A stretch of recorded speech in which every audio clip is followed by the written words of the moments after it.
Poin pertama yaitu pengertian fikih siasah. Fikih siasah terdiri dari dua kata, fikih dan siasah. Fikih berasal dari kosakata faqih yafqahu fiqhan yang artinya faham yang mendalam.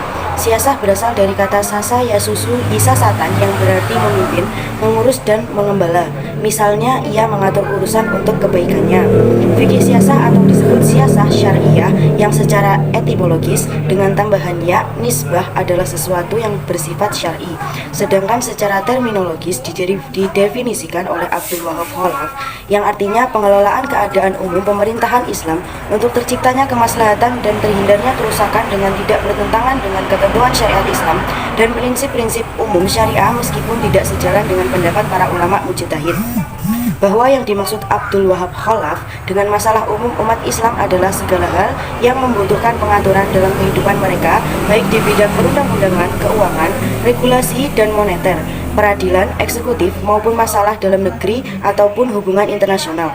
Pengertian siasah syariah ini lebih dipertegas rumusannya oleh Abdurrahman Taj dengan ungkapan yang artinya hukum-hukum dan upaya hukum yang mengatur kepentingan umat dalam urusan eksekutif, legislatif, dan yudikatif serta hubungannya dengan menetapkan segala persoalan pemerintahan atau imamah, wuzarah, dan kontak sosial, persoalan administrasi dan kepegawaian serta permasalahan hubungan internasional dalam kaitannya dengan kepentingan umat. Ketika fikih siasah dikaitkan pula dengan ma'aliyah di Indonesia, maka ia menyangkut tentang fatwa perekonomian dan keuangan syariah, baik perbankan maupun non-bank yang sampai saat ini telah dikeluarkan fatwanya sebanyak 96 fatwa oleh Dewan Syariah Nasional. Namun ketika fikih siasah membicarakan dauliyah, maka Ibnu Taimiyah membagi sultan atau penguasa itu dengan dua unsur. Pertama, bergabungnya ilmu dan menulis atau kemampuan membaca dan administrasi, dan kedua, bergabungnya kekuasaan dan keberanian atau pedang, sehingga gabungan unsur tersebut ia definisikan sebagai berikut, yang artinya bagi penguasa berhimpun dua siasah, yaitu siasah ketuhanan dan kenabian. Siasah ketuhanan sesuatu yang bersumber dari Allah Subhanahu wa taala, sedangkan siasah inabah yang bersumber dari Nabi Shallallahu alaihi wasallam, karena sesungguhnya ketika dia dipraktekkan ia menjadi ibadah. Ibnu Qayyim mendefinisikannya sebagai berikut, yang artinya siasah segala perbuatan yang membawa manusia lebih dekat kepada kemaslahatan dan lebih jauh dari kerusakan, sekalipun Rasulullah SAW tidak menetapkannya dan Allah Subhanahu wa taala juga tidak mewahyukannya. Yang kedua, di sini kita akan membahas tentang pengertian fikih jinayah. Fikih jinayah terdiri dari dua kata. Yang pertama fikih dan jinayah. Fikih secara bahasa berasal dari lafal faqihah yang berarti fahmun amik, yahfaku fahkan, yang berarti paham secara mendalam. Ia lebih sekedar mengerti dan faham. Pengertian fikih secara istilah yakni, fikih adalah ilmu tentang hukum-hukum secara praktis yang digali dari dalil-dalil yang terperinci. Adapun jinayah menurut bahasa atau etimologi adalah merupakan bentuk verbal dari kata janayah ni jinatan yang berarti berbuat dosa atau jarimah atau salah. Imam As-Sarashi dari ulama Hanifah di dalam Al-Mabsud mengartikan al-jinayah adalah sebutan untuk perbuatan yang diharamkan secara syar'i yang terjadi pada harta atau jiwa menurut Imam Abdul Qadir Al-Audah. Jinayah adalah suatu istilah untuk perbuatan yang dilarang oleh syara, baik perbuatan itu mengenai jiwa, harta, dan lainnya.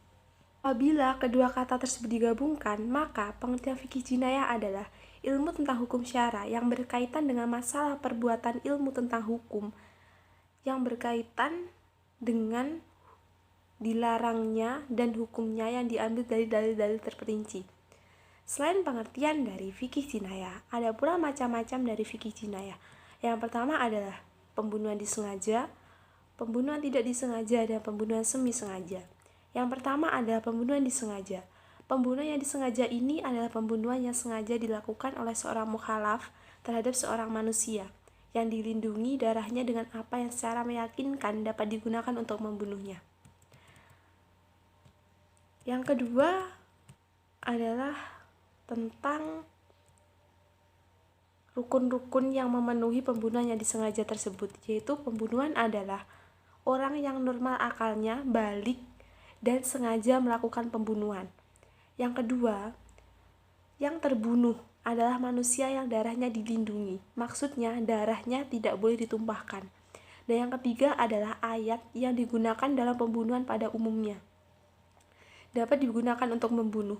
Jika rukun-rukun ini tidak terpenuhi, maka pembunuhan tidak dianggap sebagai tindak pembunuhan yang sengaja. Yang kedua adalah pembunuhan semi sengaja.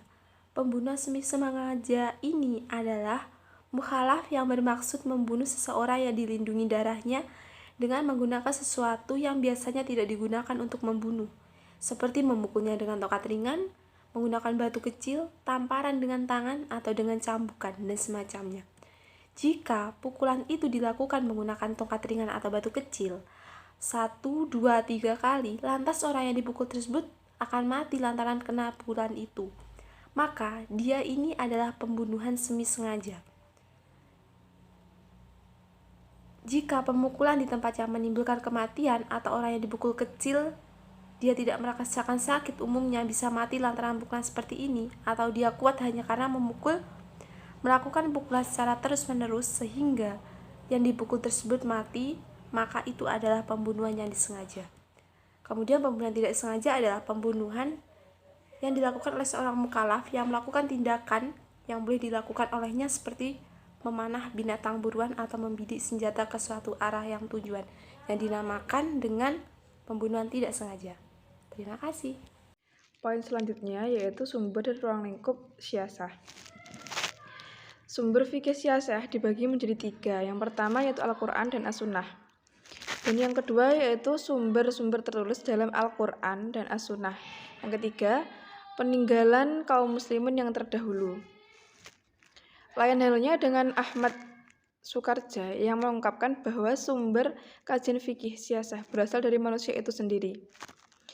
Lingkungannya seperti pandangan para pakar politik, urf atau kebiasaan masyarakat yang bersangkutan, adat istiadat setempat, pengalaman masa lalu, dan juga aturan-aturan yang pernah dibuat sebelumnya.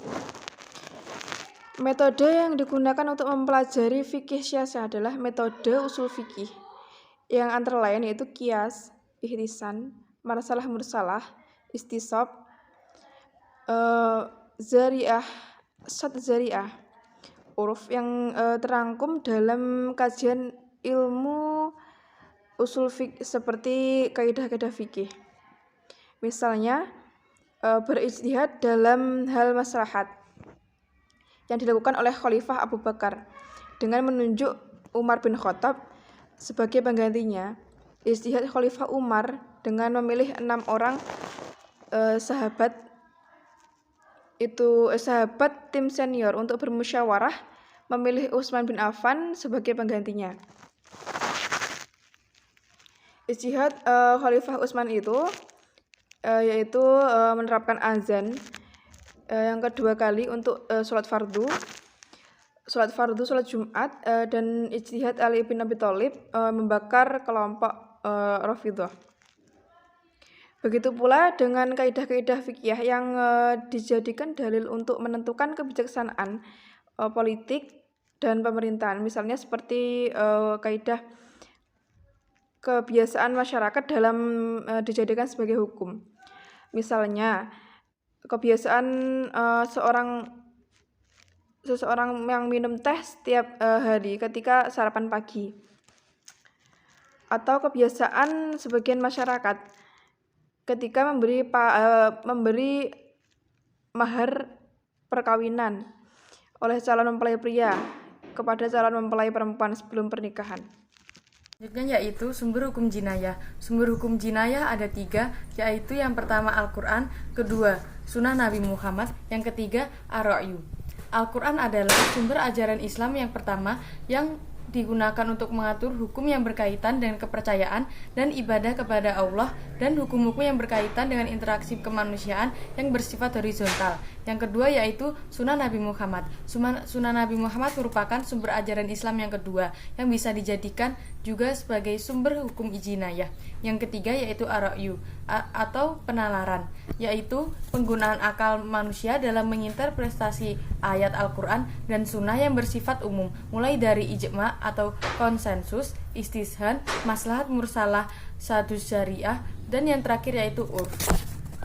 Macam-macam fikih siasat dibagi menjadi 4. Yang pertama fikih siasat dusturiah, jadi siasat yang berhubungan dengan peraturan dasar tentang bentuk negara dan sistem pemerintahan. Yang kedua yaitu fikih siasat dauliyah atau yang berhubungan dengan peraturan pergaulan antara negara-negara Islam dengan non-Islam. Yang ketiga yaitu fikih siasat maliyah, yaitu suatu yang berhubungan dengan harta kekayaan atau keuangan negara. Yang keempat yaitu fikih siasat harbiah yang berhubungan dengan perdamaian atau peperangan.